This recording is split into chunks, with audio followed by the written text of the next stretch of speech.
A todos bem-vindos ao podcast A Voz da Frelimo. Este espaço entra em sua casa precisamente para descortinar aquilo que Daniel Chapo vai encontrar na governação a partir de 2025, em caso de eleição para Presidente da República. Temos quase que a certeza que assim será. Hoje não fugimos à regra em trazer mais um convidado, neste caso a Diretora-Geral do Instituto Nacional das Indústrias Culturais e Criativas, Matilde Moosha, pessoa bem entendida neste domínio das indústrias culturais e criativas, que é algo quase que novo, mas que no país entendo que tivemos momentos interessantes quando o Presidente Samora Moisés Machel dava a indicação que a cultura é o sol que nunca desce. E tivemos momentos áureos no que diz respeito ao cinema, com filmes feitos naquela situação em que nos encontrávamos, também alguns outros movimentos na área da dança, com os festivais que aconteceram, e esmoreceu um pouco. Parece-me, Matilde, e bem-vinda aqui a este podcast, que apesar da cultura ser destaque neste manifesto, ela tem sido relegada para outro plano, ou seja, parece ser um parente pobre da governação. Dá-se mais primazia às estradas, às escolas, à saúde, etc, etc. Mas, se calhar, muito pouco, no meu entender, a cultura, quando ela é importante para a identidade de qualquer povo. O que é que queres dizer em relação a isso? E muito bem-vinda. Obrigada, muito obrigada pelo convite que me foi endereçado. Tal como muito bem o disseste, a cultura é um pilar muito importante na história de Moçambique, na história de desenvolvimento de Moçambique. Não só nos primeiros anos após a aquisição da nossa independência nacional, mas a nossa luta de libertação nacional foi uma luta, também uma luta cultural, de tal sorte que nós temos no histórico dos heróis moçambicanos uma diversidade de personalidades que participaram de forma muito particular na luta pela independência de Moçambique através das artes. E os primeiros anos de Moçambique foram exatamente de colocar esta centralidade em termos de uso das artes e da cultura para a construção de uma referência sobre o nosso país. E muito bem conseguido. Havia uma estratégia, um dirigismo público para que pudesse-se apropriar as artes e cultura para o desenvolvimento do país. Mas com o andar do tempo e porque a dinâmica toda foi alterando, foram sendo apropriadas outras áreas. É aqui onde entra o nosso país para o discurso mundial sobre as indústrias culturais e criativas. A partir de que momento? Mais ou menos, o nosso país mais ou menos a partir de 1997. Por que a referência em relação a 1997? Porque a partir de instrumentos públicos em termos de política cultural surge o primeiro documento, que foi eminentemente a própria política cultural e estratégia da sua implementação, que faz a primeira referência em documentos públicos oficiais sobre a existência de uma indústria ou o interesse em o país fazer um investimento numa indústria cultural e criativa do nosso país. Claramente o termo não era este. Falava-se na altura de indústrias culturais, mas com o andar do tempo houve uma sofisticação conceptual e passamos a abranger todo um leque de setores e criamos as indústrias culturais e criativas. Não diria com algumas reservas que a cultura ou as indústrias culturais e criativas se posicionaram como um parente pobre, porque houve investimentos que foram feitos que são dignos de realce. O fato do país ter compreendido que havia uma potência nas artes, na cultura e na criatividade dos moçambicanos para o desenvolvimento do país impulsionou para que existissem uma série de reformas, a começar do ponto de vista de reformas organizacionais. O próprio setor da cultura, do ponto de vista de estrutura de governo, ganhou umas direções nacionais de promoção de indústrias culturais, direções nacionais das indústrias culturais e criativas. Sim, mas a minha questão, Matilde, é precisamente o que acontece no terreno. Nós temos a oportunidade de, para países próximos ou a Europa e não só, e identificar aspectos como museus, a moda, a música, a dança, e todo um movimento que é feito, que move um país. E parece-nos que ficamos por algumas centralidades, nomeadamente Maputo, vamos um pouco para Cabo Delgado. As reformas a nível do Estado, sim senhor, elas vão acontecendo, mas no terreno. Esta é a grande preocupação. Está a acontecer ou vai acontecendo um pouco pelo país? Que sensação é que tem em relação a isto? A minha reflexão em torno disto é a ausência de um maior volume de investimento. Pois. Não há indústrias culturais e criativas que se desenvolvam sem que tenha ocorrido um investimento. Sim. Então, o meu pensamento é que a minha análise é que ainda precisamos de fazer uma maior abordagem para colocar recursos para que esta indústria se possa desenvolver, se possa visualizar. A lei do mecenato não serviu para... A lei do mecenato esteve em processo de revisão. Essa revisão ainda não é um processo concluído porque mexe com diversos elementos do ponto de vista fiscal que precisam de ser abordados com, de alguma forma, com elementos muito certeiros, porque é uma lei de mecenato, mas vai mexer de alguma forma com aquilo que é a estrutura ou o comportamento das entidades privadas quando apoiam o setor cultural, o setor desportivo. Então é um processo que está em curso e que está em revisão. Mas o que eu quero dizer é que o que nós observamos é que nós temos ações a serem desenvolvidas, quer por parte do Estado, quer por parte das entidades privadas, que ainda são casos que não nos permitem dizer que nós temos um volume de investimento que vai poder nos informar que nós temos ou nós conseguimos ler uma indústria do entretenimento, uma indústria da produção cinematográfica, que efetivamente vai ter um maior número de pessoas empregues por essa indústria, vai ter um volume de geração de renda que nós consigamos contabilizar ao nível do PIB moçambicano e dizer que as indústrias culturais e criativas contribuem para o desenvolvimento. O meu entendimento é que nós temos, no atual contexto, uma série de investimentos que são feitos, mas são investimentos que estão sendo feitos que ainda não são em grande dimensão. Sim. É preciso que se assuma um protagonismo para que os investimentos que são feitos para o desenvolvimento desta indústria possam ser feitos em grande escala. Vou dar um exemplo. O artesanato moçambicano é um artesanato de alguma forma luxuoso, porque ele é essencialmente feito a partir de madeiras preciosas. Eu estou a falar do artesanato feito a partir do sândalo e do pau preto e que tem um grande apreço ao nível mundial. Mas neste momento nós temos os artesãos a fazerem produções em muito pequena escala. É preciso que o artesanato moçambicano entre na produção em grande escala e que possa concorrer em pé de igualdade com o artesanato brasileiro, o artesanato da Indonésia, e que possa ser vendido nas grandes cadeias de produção. O que é que nós vamos ter em termos de retorno? Nós vamos conseguir que ao nível da base a produção deste artesanato possa atingir outros níveis. Mas para tal é preciso, por exemplo, que se avance para uma abordagem em que o artesanato moçambicano pode entrar como uma das mercadorias moçambicanas. Ser cotado como mercadoria que pode entrar para o comércio internacional, mas em grande escala. Ao mesmo tempo, quando nós falamos de investimento em grande dimensão neste setor, olhamos para a área de produção audiovisual e cinematográfica, que é uma potência muito grande para o nosso país. Mas, ao mesmo tempo, nós precisamos de reconhecer que o desenvolvimento de uma indústria audiovisual e cinematográfica no nosso país ainda está refém de algumas decisões de nível mais macro que vão permitir, quem sabe, isenção de importação de equipamentos. Quanto mais equipamentos nós tivermos a circular no nosso país, mais impulso e indução nós fazemos ao desenvolvimento de micro, pequenas e médias empresas de produção audiovisual. A redução dos impostos a nível da pauta aduaneira não é um outro caminho, sim.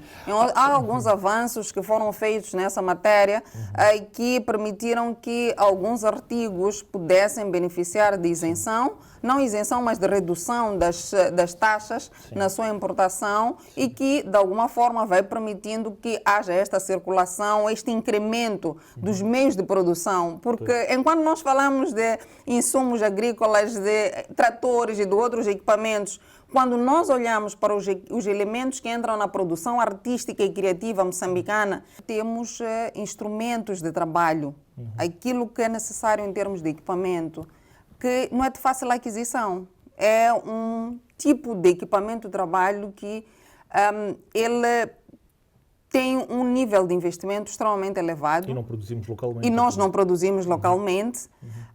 O caminho para que nós consigamos fazer um impulso, uma indução ao desenvolvimento desta indústria audiovisual e cinematográfica é exatamente criar mecanismos para que estes equipamentos possam chegar ao nosso país, possam chegar aos empreendedores culturais e criativos com menos esforço. Pois. Claramente nós não estamos a falar de fazer isenções ou reduções por um período indeterminado, mas assumir durante um determinado período fazer investimento neste material vai permitir que ao nível local... por exemplo, municípios... Municípios, por exemplo, a cidade de Maputo é uma cidade que é uma cidade inteligente, é uma cidade que tem, em termos de massa criativa, de massa artística, em termos de profissionais do setor cultural e criativo. E, na sua maioria, grande parte deles são profissionais que até circulam no setor informal. Então, a partir do instante em que é dado um sinal de que há um potencial de investimento para este setor, nós vamos criar as condições para que possamos, de alguma forma, como investimento público, fazer a transição deste conjunto, deste universo de profissionais, de amadores, de empreendedores, para que possam entrar para a economia formal. Pois. Matilde, o manifesto da Frelimo coloca a criação ou a construção de casas de cultura por distrito. Existe um manual das casas da cultura, é uma vontade. Como é que o governo deverá materializar a partir de 2025 este desiderato, sabendo que há várias prioridades, nomeadamente a construção de salas de aula, centros de saúde, dar medicamentos às pessoas e não só? De que forma é que se pode avançar com esta matéria? Envolvendo o privado, fazendo apenas o governo? Que ideias é que se podem veicular?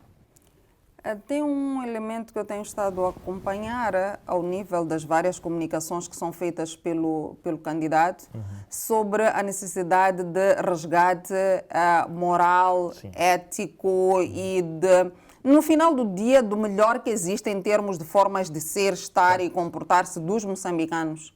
E o distrito é esta base. Nós vamos olhar para o centro das cidades, vamos olhar para aquilo que nos oferece em termos de indústria cultural e criativa, ou em termos...